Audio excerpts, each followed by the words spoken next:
Like that boob joke. Sorry. Michael O'Hagan, everybody. Thank you, thank you.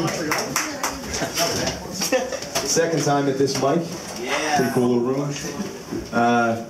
Thought some funny things. One thing I thought is that when you're trying to do a driving imitation with the microphone there, it looks more like you're giving a hand job because the microphone stays still. I don't know whether it's homoerotic or homophobic. I think I was enjoying it anyway.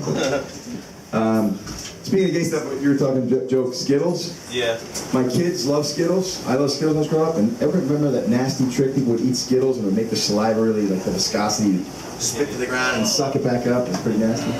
And I thought, that's like definitely like Taste the Rainbow. There couldn't be a gayer candy. That should be like the flagship candy of like the gay community. So my kids, there was this little thing on YouTube about Taste the Rainbow and Skittles. You can go on there, you could, you know, watch these little videos. So my deal is my kids are 7 and 8, so I try to clear everything before they watch it. So I'm watching YouTube videos and they're clicking on this Skittle stuff, and it seems pretty harmless. It's like you have to put your finger on the Skittle on the screen, if anybody's seen this, and then your finger like interacts and stops the crime or does something or whatever. So like 3 or 4 iterations of this, I'm thinking, all right, safe, good, green light, you can go ahead, guys. Some asshole made some fucking Skittle commercial with like, stick your finger on the Skittle and then the scene changes and it's in somebody's ass. So I was like, all right, no, that's it. No, give me back my phone. Give me back my phone. It's never too safe. You never know. Same thing with Mario Brothers. We were talking about Mario Brothers earlier. There's like this thing, you ever hear these little kids, they do this thing like, hey, got any grapes? Or there's one with Mario, and so I'm like, it seems harmless enough. It's Mario, it's Princess Peach, and Mario's upset, and he's like, hey, and then at the end of the thing, it's like all kind of cute, whatever, and then it turns out to be that Luigi's banging Princess Peach, and it like was all nice and like childlike. I'm like, what sick fuckers like make this shit to like rope the kid in? And then it's like, wham, you're a sucking shit dad, aren't you? Yeah, way to pay attention, father of the year. But I just got back from vacation. Anybody go on vacation anyway this year? Where to? Anybody fun? Somewhere? No? Whole lot of no vacation motherfucker, sorry. Wish you had some money. I don't have any money, but I went to Niagara Falls for the first time with my kids. They're 7 and 8, like I said. And at first I was like trying to be the good dad and like play games and do shit. I was trying to resist the like TV time, and then I was just like putting Redbox movies in and just getting through the trip. But I got to Niagara Falls, and it was cool. Has anybody been to Niagara Falls? Yeah. Okay. Pretty cool. The Maid of the Mist thing.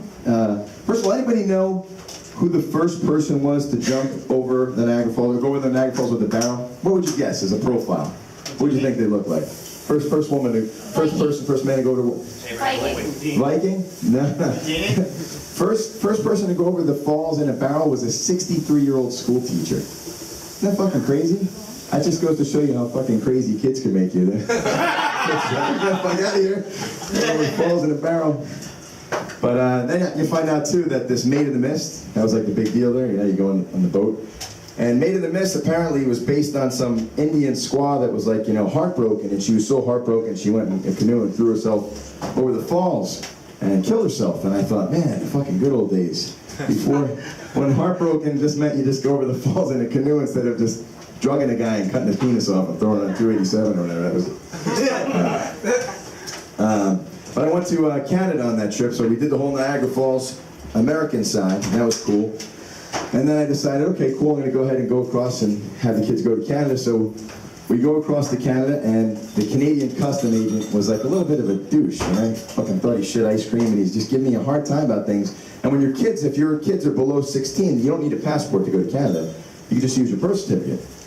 So I'm setting up my stuff, and I hand over the kids' birth certificates, and I'm divorced. So it's just me and my kids, and the guy starts going, so are these your kids? And I'm like, yeah, they're my kids. And he's like, okay, and he's looking at the birth certificate, and obviously it says my ex-wife's name on there. She gave birth to him, for Christ's sake. So he's like, well, where's Sarah? And I'm thinking, like, what kind of asshole question is that? So I'm going, I just felt like just the impulse was to just give a shitty answer, like, you ever hear cancer? That's where Sarah is, okay? You want to fucking make the kids cry, Santa Claus? How you fucking last do is pet the fucking moose and get back over the board, right? Cut the goddamn shit. Fuck saddle the boat. But, last thing, I just thought of this today. I was thinking that, you ever hear people say the idea of like, sex is 95% mental? Sex is 95%. That's a great idea. And I thought that probably explains a little bit why Albert Einstein looks a hell of a lot like Ron Jeremy. Maybe that's kind of a little bit. That's my time, everybody. Thanks so much.